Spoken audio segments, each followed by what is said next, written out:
Hello and welcome. Thank you for joining us for the LIBER 2020 online opening session. My name is Astrid Verheusen and I'm the Executive Director of LIBER. The past few months have been a roller coaster and I'm very happy to be able to open the online LIBER conference here and now. I would like to thank everyone who contributed to making this happen: the office staff, the executive board, the members of the steering committees and working groups, and all other presenters who will be speaking this week, and of course, all of the participants. The hard work and efforts have made it possible for us to offer this conference this week. Before we get started, I want to share with you some housekeeping notes.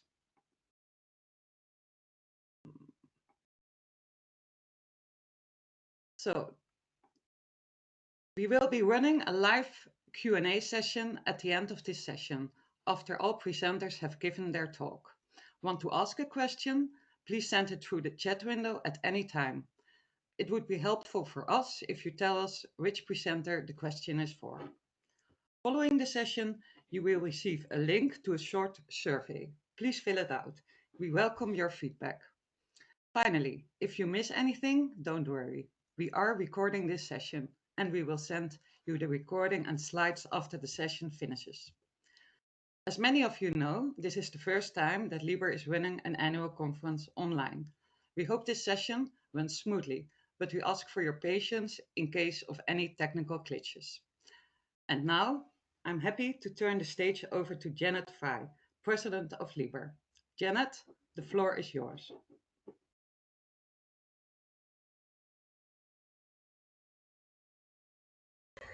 Hello, I'm Jeannette Frey, Director of Bibliothèque Cantonale et Universitaire Lausanne and President of LIBER. Dear colleagues, friends all over Europe and all over the world in this case, it's my great pleasure to welcome you to the LIBER 49th Annual Conference about Building Trust in Research Libraries. Due to the exceptional situation we are all in, it is LIBER's first annual online conference. Indeed, this 49th annual LIBER conference was organized in challenging times. As Astrid mentioned, throughout Europe, research libraries closed down from March onwards. LIBER was impacted as well. All physical LIBER events of this first part of the year 2020 had suddenly been cancelled or postponed. We were apart, but very much together in the same situation.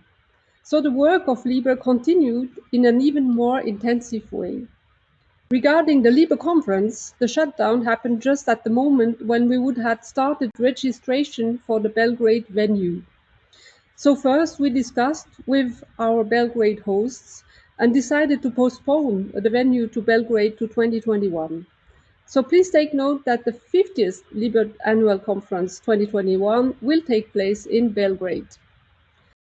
As the program for the 2020 conference was already completed, we then decided to move the LIBER 2020 conference online. And we are very happy to be able to say that the interest for this online conference, with over 4,000 registrations for this week's sessions and presentations, was overwhelming. LibreOffice worked hard for this from home, as the Königliche Bibliothek in The Hague, where LibreOffice is located, closed down in March and is still closed just at the moment. It is the very first time we are doing an online event in these dimensions. So share your experience with us. There is room to learn and innovate together. The LIBER Online Conference was only made possible thanks to the commitment of many of you, active members of the Conference Program Committee, of the LIBER Network, of LIBER working groups, board members, and of course the LIBER Office. Thanks to all of you who engaged so intensely to make this happen.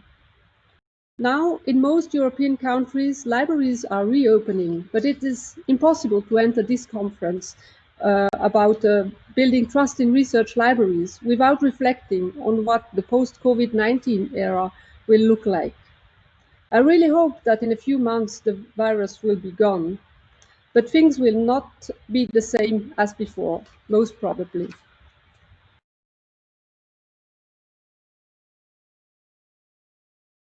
What will the post-COVID-19 era look like?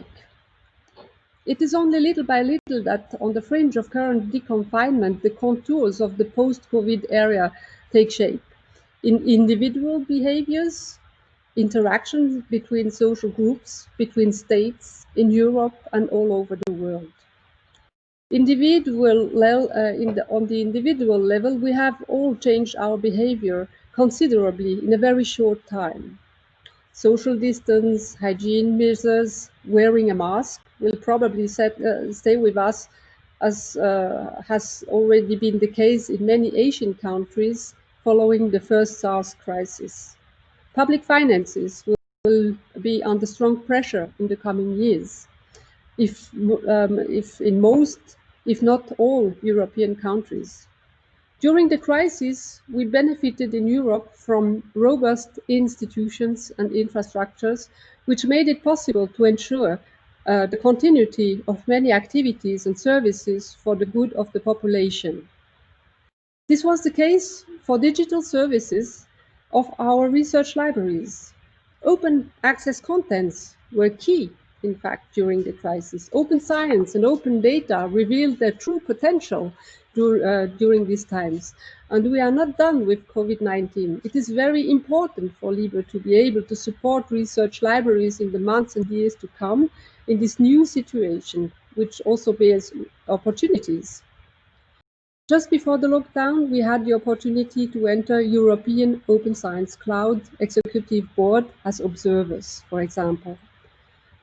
During the lockdown, this enabled LIBER to follow up closely the work done to set up the fundamentals of EOSC, the rules of participation, the strategic research and innovation agenda, for example.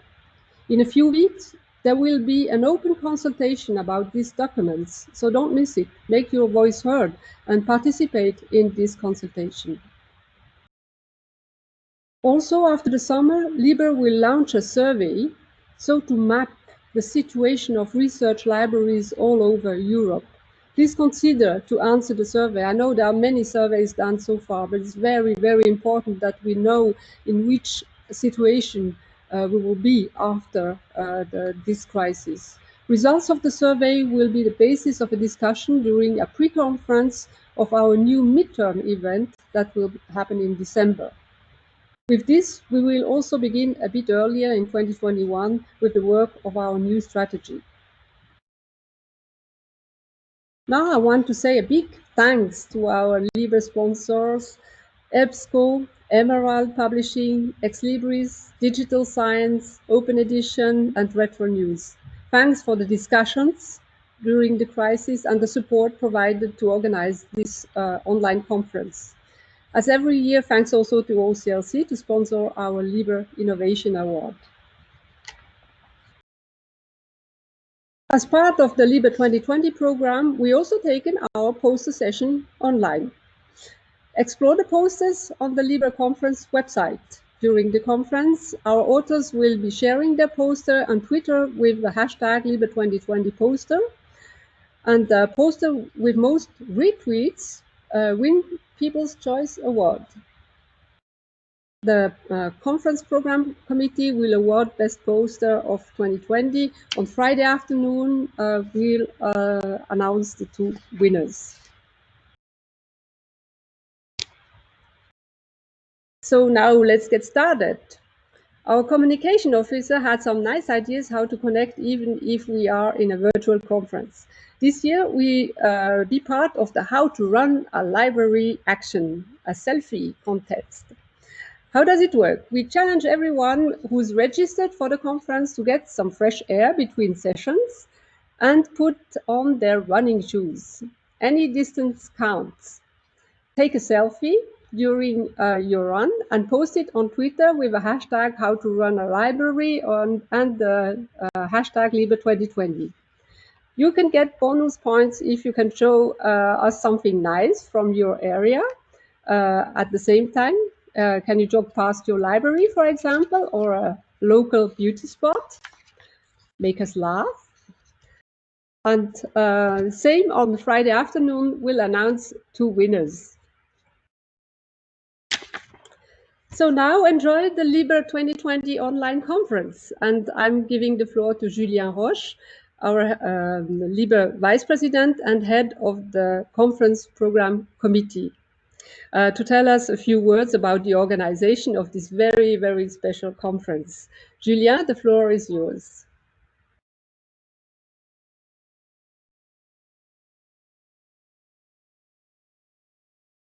Thank you, Jeannette.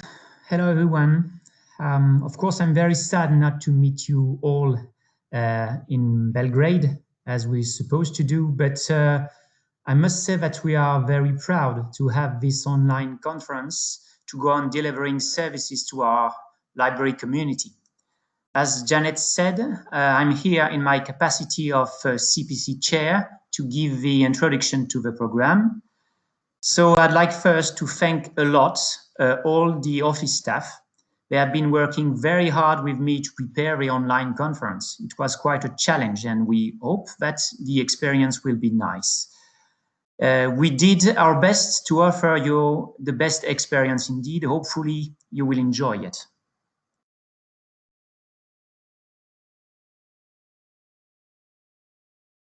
So the theme this year is building trust with research libraries. I'd like to thank a lot the CPC members who worked with me to prepare the program and review all the papers submitted. We have been quite busy indeed. I'd like also to thank the members of the CPC for their willingness to share lots of sessions during this week. I will not attend all the program, of course, but I will not present all the programs, sorry, of course, but I want to stress the key subtopics we wanted to address. So here they are on this slide: information and research integrity, preservation of collections, leadership, impact of libraries, securing trust in libraries, and open knowledge.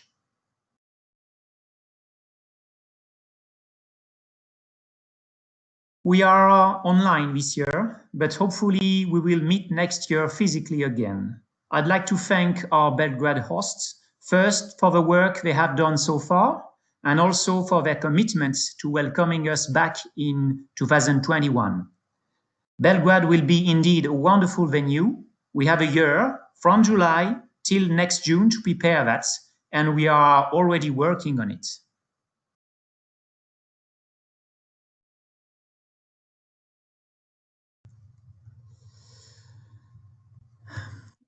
The program was well underway when decision was made to cancel the physical conference. We explored the possibility to bring the conference online in the same week. Today, we will all arrive in Belgrade. Now we are behind our PCs in our homes, connecting to our library network virtually. Anyway, we had either to postpone the conference or to find another way to organize it. That's what we did. We decided to take up the challenge, and there we are. LIBER 2020 Online is taking place from Monday 22 to Friday 26 June and offers an inspiring opening address reflecting on the impact of Covid-19 on research libraries. A thought-provoking keynote by Dr. Christine Kunst, 10 sessions, 6 workshops, and 2 panel discussions by leaders from the research library sector. In 2019, 33% of LIBER members attended our conference, and this year we see registration from 62% of our members, which is fantastic, and we hope to see many of you during this week.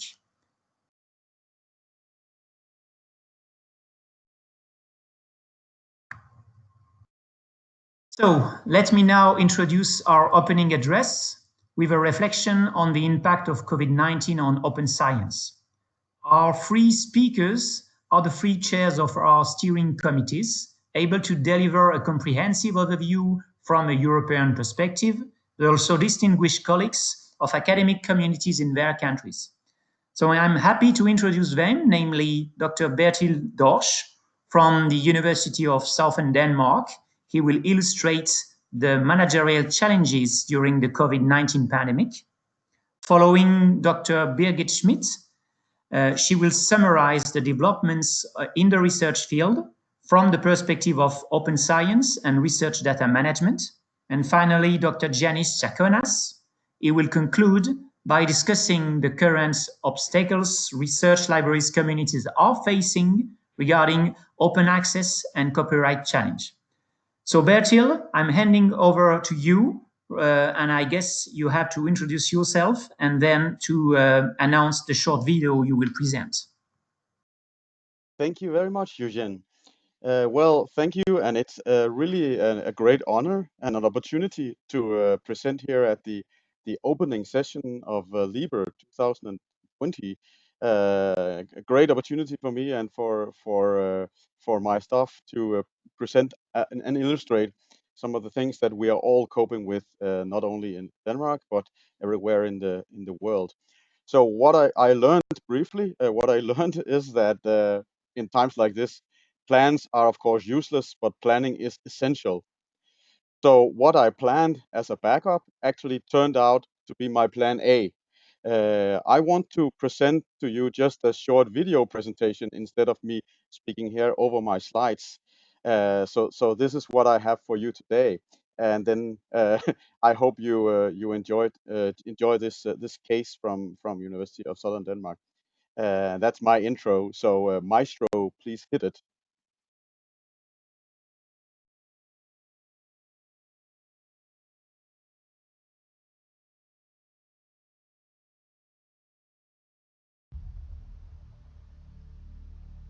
Something was rotten in the state of Denmark.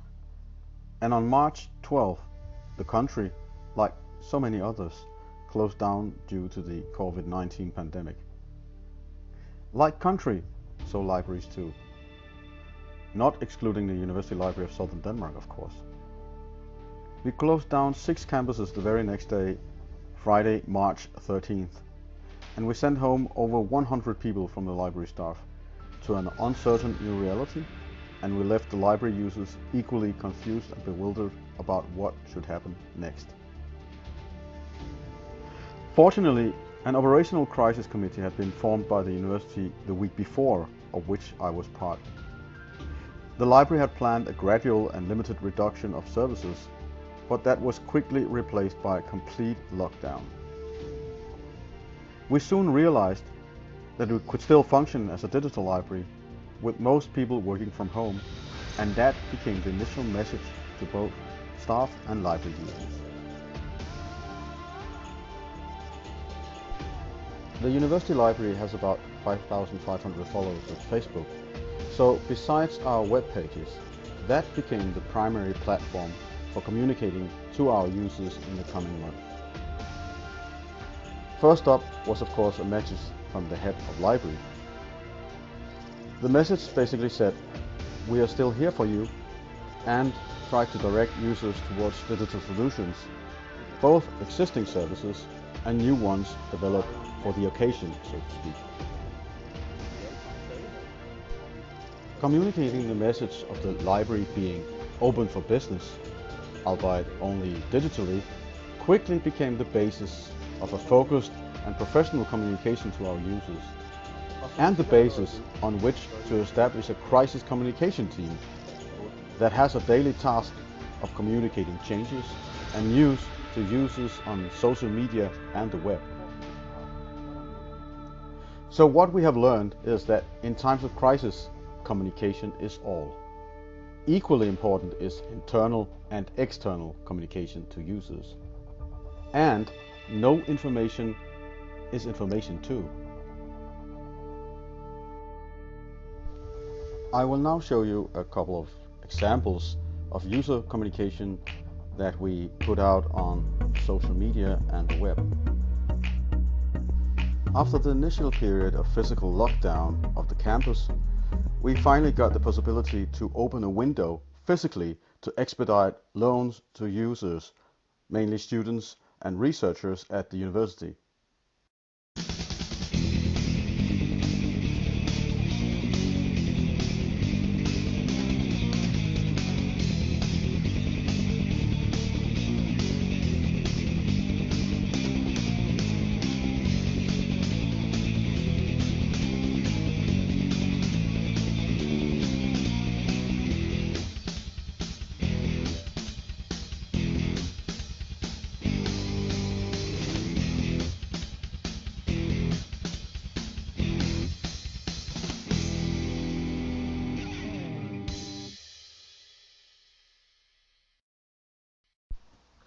When the national library infrastructure came online, we could start advertising interlibrary loans again.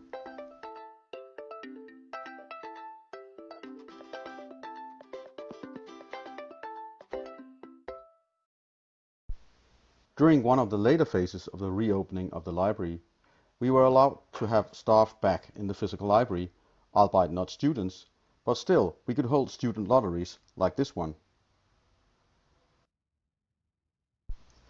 During the current phase of reopening, we decided to recall loans in a controlled way as to not be overwhelmed by the sheer volumes out there.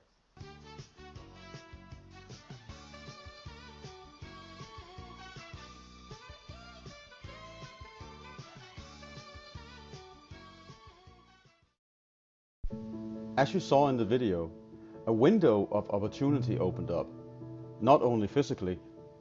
Though the pandemic has brought sickness, sorrow, and anxiety, it has also, as any crisis may, required us to think again. Not only as to how we deal with the immediate threat, but also as to how we can manage, how we can carry on.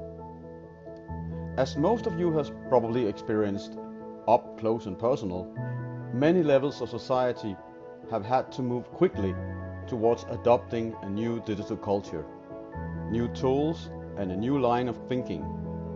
And that of course goes for libraries too.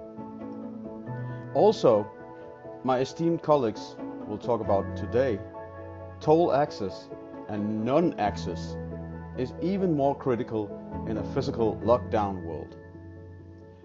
The pandemic thereby underpins the necessity for open science and in particular for open access. A third eye-opener may be the need to further the principles of active living and a healthy work-life balance. Although the number of people on sick leave has obviously dropped, there may be long-term risks involved in not being physically active while being 100% digital. New words such as the corona belly springs to mind. At the SDU and University Library of Southern Denmark, we strategically work towards improving healthy living through the citizen science program. But during the pandemic, thanks to enthusiastic people, we arranged both online yoga and fitness in the breaks between online meetings. The last lesson I want to mention here relates to the theme of the conference. If we had any doubt, the Covid-19 crisis has established that libraries are respected and trustworthy partners, and libraries are very much appreciated by the user community. In libraries we trust. As an example, I want to mention the library's relation to PhD students. At the University Library of Southern Denmark, we host a special area for PhD students, a PhD cafe known as the Philothek.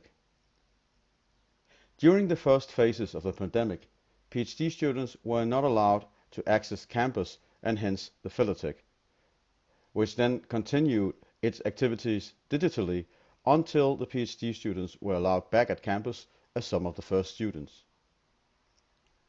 The world of academia moves on, and so PhDs still have to defend their theses. An appropriate topic for a virtual PhD cafe, of course. Incidentally, the Philothek could celebrate its 3-year birthday during the pandemic. And as the library is a trusted and valued partner, the rector of the university had no problem in participating in the celebration virtually. And so I leave you with the rector's address to the PhD students and to the Philothek at the trusted library. Dear PhD students, congratulations on Philothek's 3rd anniversary. It's been 3 successful years where your accomplishments have made a major difference for many PhD students. Up until recently, we were in a situation where we could not celebrate the anniversary together, even though togetherness and social activities are 2 of the main reasons for the Philothek. And so we planned for a virtual meeting. Planned being the key word, because nobody knew that all our employees west of the Great Belt would be able to come back to work this week. What can I say? We live in interesting times with great transitions. And you most of all, because as PhD students, you were already in a challenging transition between being a student and a researcher. The Philotech gives you a place to meet and share experiences and create activities that can help you through the PhD process. That is something I missed back in the days when I was a PhD student, and something I'm happy we can provide for you. And so, to sum it up, I truly appreciate what you have accomplished, and once again, congratulations on your 3rd anniversary.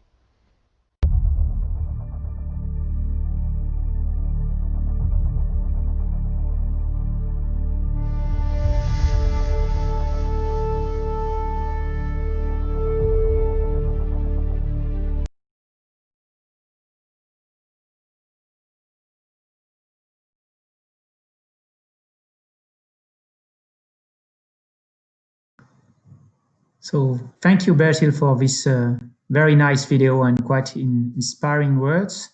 I'm now handing it over to Birgit for the second presentation. Okay, thank you.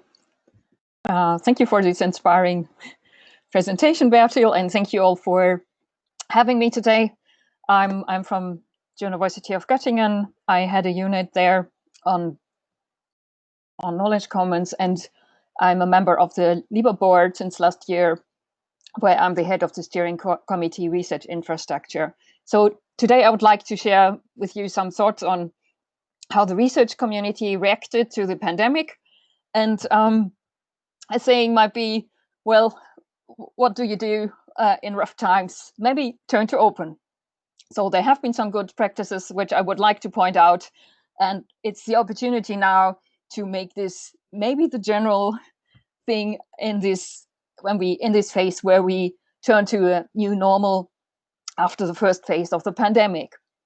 So for all of us, and this includes, of course, researchers, our world has changed, and everyone was affected, and everyone had to adopt new rules in terms of social distancing and the like, and is now adapting to a new reality, basically, where people have different realities, because some countries have of course made a good have achieved this flattening the curve thing, which you all heard about.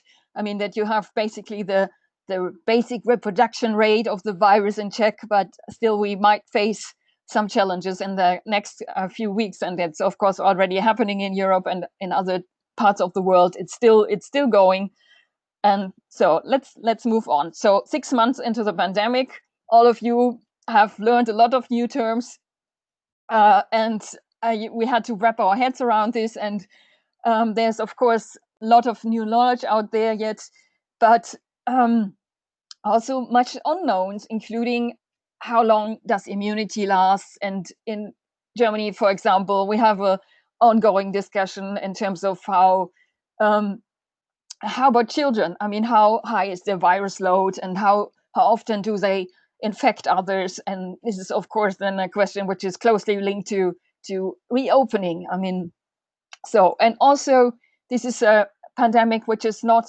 affecting everybody equally. I mean, there are certainly some.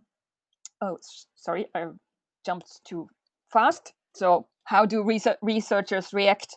I mean, they basically stick to their research and carry on and write up research, work on proposals which have likely already started earlier, and struggle as we did with some duties you have at home perhaps, and have childcare to cover, and also the switch to digital, complete switch with all committees and so on, and also these 100% teaching.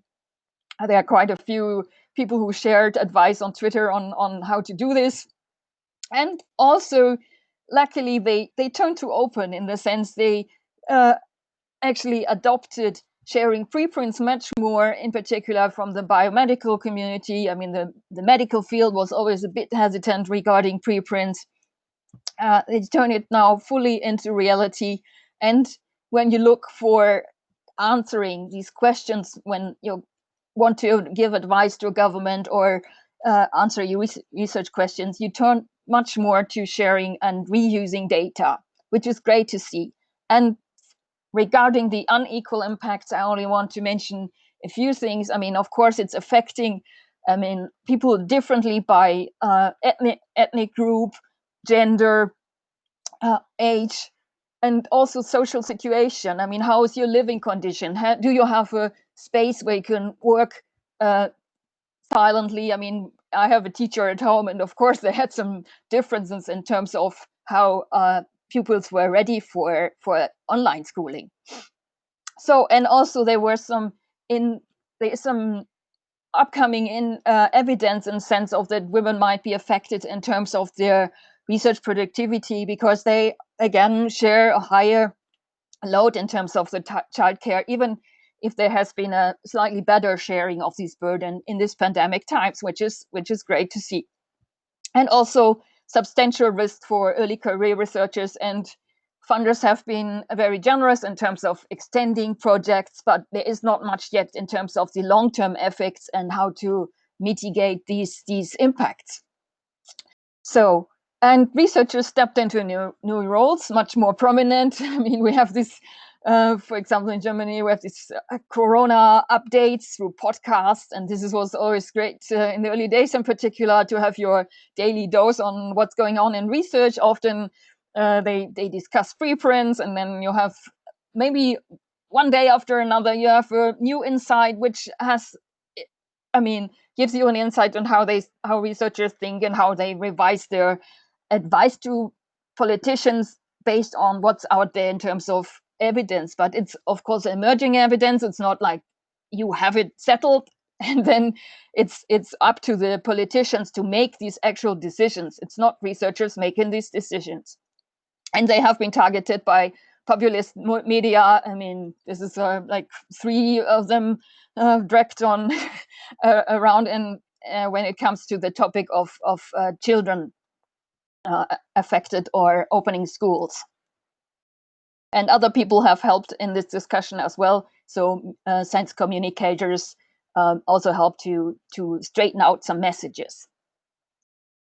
Research essentials are, of course, having access to information, much more in terms of having access to full text, and publishers have been very generous to open up, but you might know this is, of course, a transit thing, and people turn more to sharing data, sharing preprints. And this is a slide where I use work by Nick Fraser and Bianca Kramer.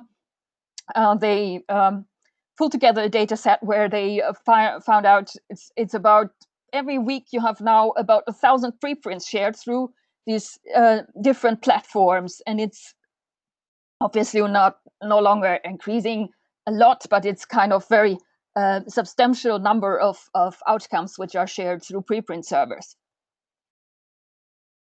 So my screen, no. So, and also there have been researchers also from established ones, but also early career, who moved to new topics.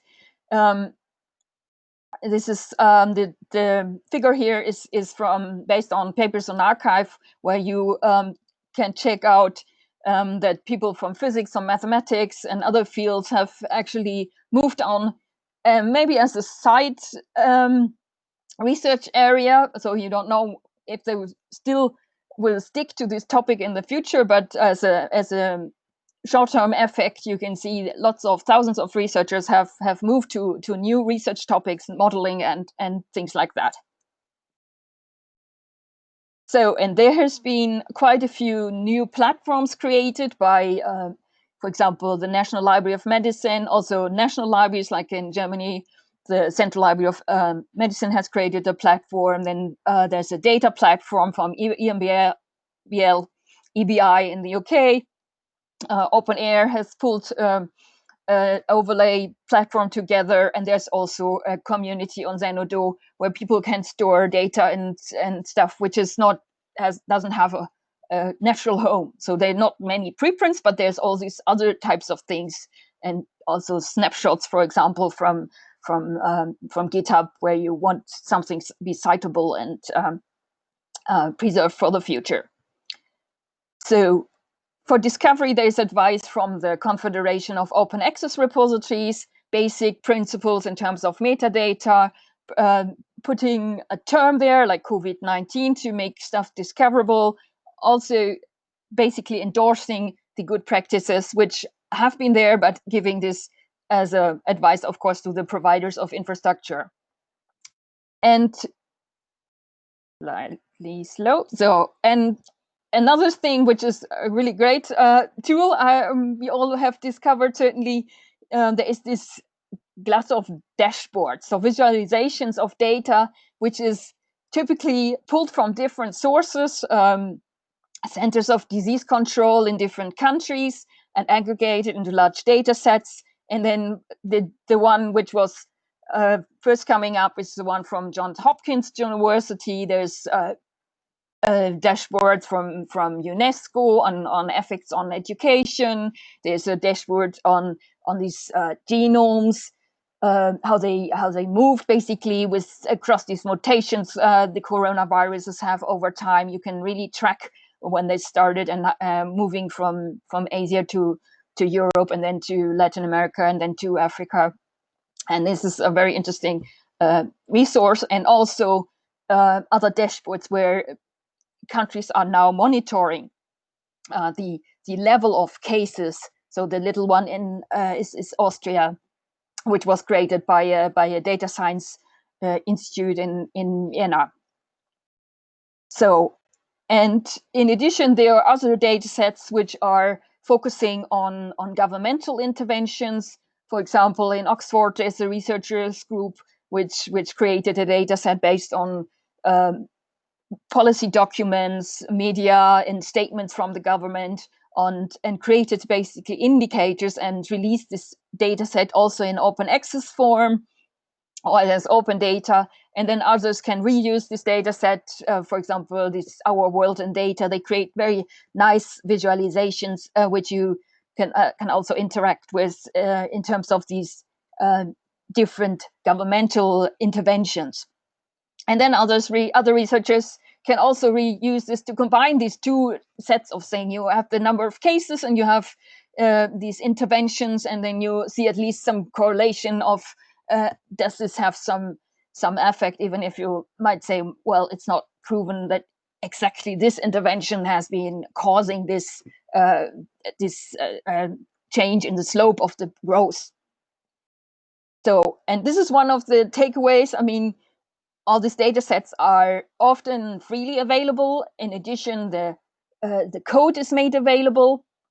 For example, you find also a new R library, statistics R library, where you can interact with some of these data sets on your own, or you download the data set from preprints and use these code snippets and do this all over again with some additional questions, which is really great for trying out as a librarian, but of course also meant for researchers.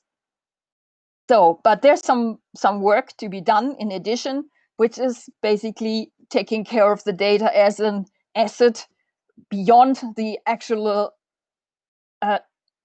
advice you would like to create, perhaps for a governmental organization or for solving a question, for creating a paper, taking care in the sense of archiving this data and making it, creating a permanent record which is citable, which is of course not always the case for these data sets, because these are live data which are created and revised from day to day. So, and the Research Data Alliance has created guidelines and recommendations, which is recommended reading. It's of course good to start with the guidance which was created by the European Commission. They are very much promoting the openness principles and the RDA recommendations are providing some additional insights into specific types of data, but also, of course, general principles in, for example, reiterating that it's necessary to apply the FAIR principles not only to the data but also to related information, the code, the models, whatever is needed to understand and reuse the research data. So, and these are all great developments, and my message is to all of you, we have time to think about how can we broaden this out, how can we make this sustainable, because it's not completely done, of course, because it's a time where people, really create and then, want to do the thing which researchers always aim for, create a publication. So there's also already data publications out there based on these data sets. And I think we have plenty of opportunity during this conference to see what practical steps are in there for librarians. I mean, beyond the things we do already, or just linking up to linking up to people and making this the new normal for everyone. So thank you very much for your attention. And I hope to see you in the other sessions. And I hand over now to Janice, basically. So come out of the dark. Thank you, Birgit. Thank you very much for this presentation. So it's now time for our last speaker. So I'm handing it over to Janice Tsakonas. Janice? Hello, hi. Thank you very much, everyone who is attending this opening session. Andy Warhol said once that everyone is entitled to 15 minutes of publicity, but I only have 12, so I'm going to be short. And allow me to read this short document with only 3 slides. It is about the scholarly communication in the coronavirus edition, how we saw scholarly communication being developed in those 3 months and what is going to be in the next couple of months. So the global pandemic crisis has led to an unanticipated explosion of content availability. The Green Open Access Road as more immediate, and of course the Gold Open Access Road supported this. But in fact, key initiatives from funding organizations that invited publishers and associations to pledge content availability of COVID-19 related research led to a vast amount of gratis access to resources, which would otherwise be behind paywalls. As mentioned before, the weight fell on preprint servers, which nonetheless were also used as an avenue to expedite research and to help researchers gaining competitive advantage. While the content was not referred in the standard way, and this was underlined in the systems so that it would be cautiously used, preprint servers supported well the transparency of research and balance between speed of access and responsibility. It is now well documented that when needed, papers were retracted. The skyrocketing of productions would not be otherwise facilitated if researchers had not dedicated time to reviewing and commenting on papers, and if publication venues had not adjusted their own peer review processes. The pandemic increased also the synthesis of the components of the scholarly communication system with the adoption of preprint servers as submission systems and the use of facilities such as rapid pre-review for opening, expediting, and regulating the demand supply of reviewing. But as everything was accelerated, so also did innovative models for publishing material emerge, such as collaborative books tangled with code and experimental findings. Going back to accessing content, the promise of free availability was not entirely kept, either for backfiled or for current publications. As we have seen from a number of studies, with all possible limitations, due to the rapidity and the fluidity of the environment, there is at least a 30% of unavailability of content related to COVID-19.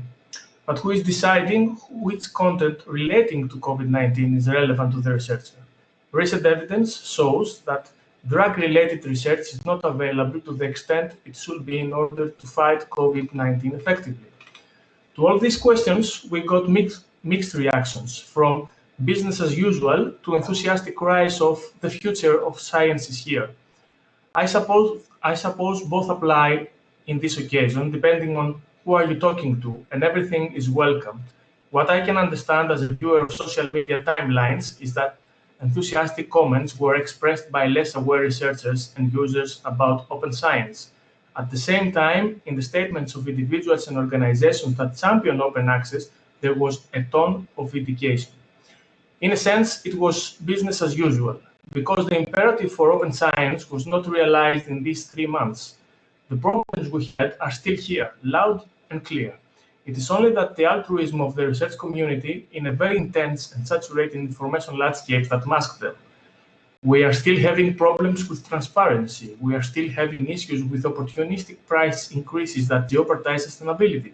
We are still having issues with the tactics and mindsets that attempt to further darken the entire process of scholarly communication. So some people will continue to see it as business as usual because they want to secure that the future states will not be as opaque and complex as they are. Gratis access is not an indulgencia. Gratis access was indeed welcomed, especially in less privileged countries and institutions, as a means to mitigate the long-standing differences in access. However, in the medium and long term, the unknowable status of this material cannot be considered as an absolute contribution to openness, and this has been reflected in numerous ways, including the awkwardness that the libraries have expressed in knowing how to manage this content. While we acknowledge the beneficial effects of accessing this content in order to combat COVID-19, we also need to keep in mind that it also instills more sources to the existing publishing schemes as an underlying mechanism that supports and attracts a considerable share of good publications.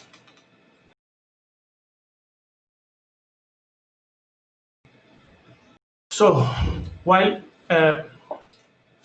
gratis access from proprietary publishers can present its own issues, the same cannot be said for access and digital reproduction for educational materials in order to support remote education that many universities had to move to. With the national implementation of the copyright in the Digital Single Market Directive still pending in many countries, educational systems were literally locked down as the status quo revealed the draconian nature of copyright legislation. There were no gray zones here, just black and white, in fact, mostly black. It was very encouraging, though, that the libraries and other concerned organizations, including LIBER, co-signed an open letter to the World Intellectual Property Organization asking for temporary copyright measures and soft law to enable balanced copying of educational content for the purpose of supporting education and research. The response was not brave or heroic at all. I would say largely unfit for the situation at hand. The lawsuit brought by Hachette, HarperCollins, Wiley, and Penguin Random House against the Internet Archive and the National Emergency Library neglects the fact that the Controlled Digital Lending Program is a temporary means for restoring access to legally owned content. In a recent statement that LIBER issued to the European Commission member states and publishers, we asked for a willing adjustment of the legal framework, time-defined, in order to serve the public needs during the coronavirus health crisis. We called on publishers to pledge that they cooperate with us. Again, the response was not fit to the circumstances. We also noticed cases where text and data mining went gratis as well, but in an ad hoc manner under the umbrella of prestigious private affiliations. Again, projects like Covid-19 by the Allen Institute of Artificial Intelligence and others cannot be considered as a solid step towards openness despite the 18 million downloads. LIBER has identified many cases where automated text and data mining is being stalled by publishers and recently issued recommendations to its members how to support text and data mining. All these concerns have been echoed by other communities of openness, which have asked for pledges for openness in patents and vaccine research, including the Open COVID-19 Pledge and the COVID-19 Technology Access Framework. Clearly, the use of open datasets such as Covid-19 unveiled how scholars work and what the impact is or might be on the pandemic. Open Citations, a key source that we would like to assist remaining sustainable and open, has released a study showing what is the impact of publications through the traditional means of citing research. while other recent studies show that alternative means of public attention are being used to accelerate the impact of research.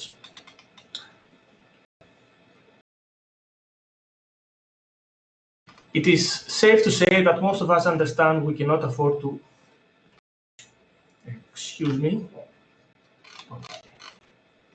It is safe to say that most of us understand that we cannot afford to backtrack, not just for COVID-19, but for all topics of research.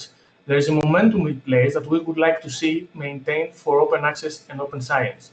The momentum is not only reflected in the initiatives of funding organizations and charitable bodies that help us set the agenda, but also in the public-spirited dedication we see from researchers.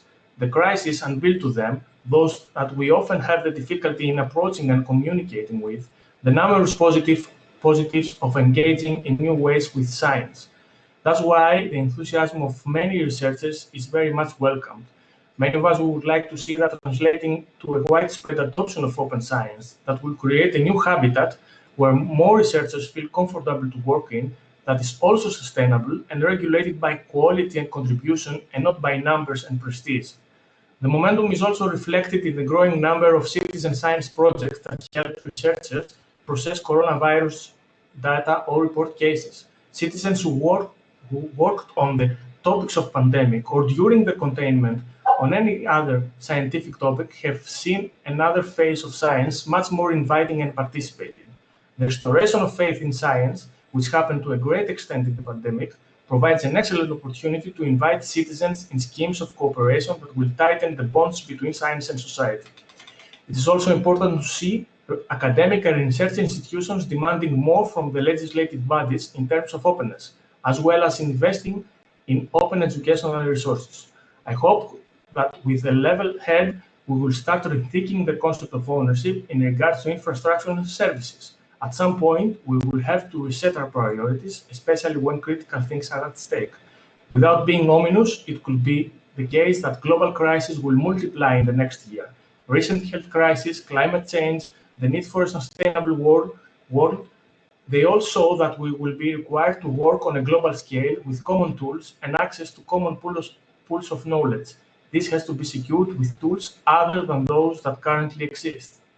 During the pandemic, in the turmoil of fears and concerns about personal and public health, in agony for friends and colleagues in hospitals, and in mourning for the loss of lives, the borders of working and free time were obscured. The concept of office and home was blurred. Time and space became relative. Some of the changes in the scholarly communication ecology will stay. Others will require more time to be fully established, but the truth is that these changes did not happen without any cost. It's a responsibility of everyone here to make an extra effort so that this cost is productive. Thank you very much. Julien. Thank you, Janice, for that.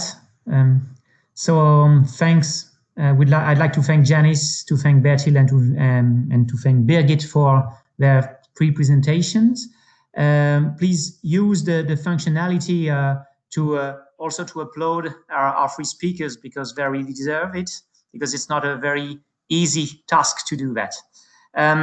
We have a very few minutes for a very short question, maybe one, because I would be happy to ask especially Birgit a question which has been asked by one of the participants. So I will copy paste it in the chat, and maybe Birgit, you can try to answer this quite interesting question from Anna Clemens, from our members.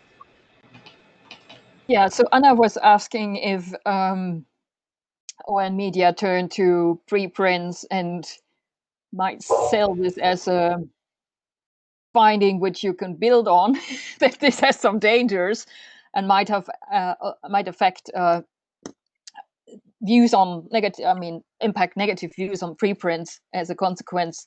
I mean, this is a danger researchers have pointed out in the past, and I would say it's a general danger with preliminary outcomes which are communicated through preprints or also through reports, and there will be people who take it, based on what they want to promote. They are selective and they they take out of such papers things which underpin the direction they want to go. And I mean, in the sense, it's not only about how research works, but it's also about this tension between the political interest, which is of course ingrained in media as well. It's not just communicating the findings. I mean, we're not talking about research media, we're talking about newspapers and the like. So they might have some agenda, which is then turning to specific researchers for advice or for specific preprints and dig them out and to kind of kill off this this strand of argument or use it for endorsing their what they promote in terms of what are the next steps in terms of reopening. So, but of course, it has some dangers and it tires researchers. I mean, in the sense of you are then at the attention is on you in terms of have to set things right again. So maybe Yannis and other comments on this if you want to.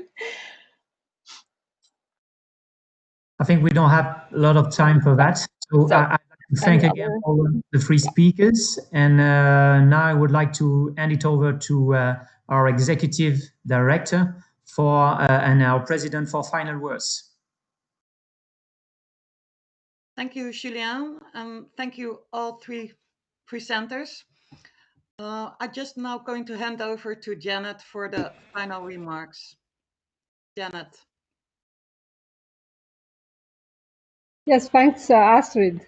I really was so amazed by all the things happening throughout this crisis. Hope that all the participants could take with them something from all these presentations. Thanks to the speakers for this opening session. Hope for the attendees. So thanks to attend. Also, hope you enjoyed it. And now, I hope you will also enjoy the sessions all over the week. There is another session starting at 4 o'clock about cultural change. There is also a panel session starting at 4 o'clock about the frenemies to trusted partners, how transformation, collaboration between libraries and publishers is essential to launch new open access business models. So thank you very much all for the participation.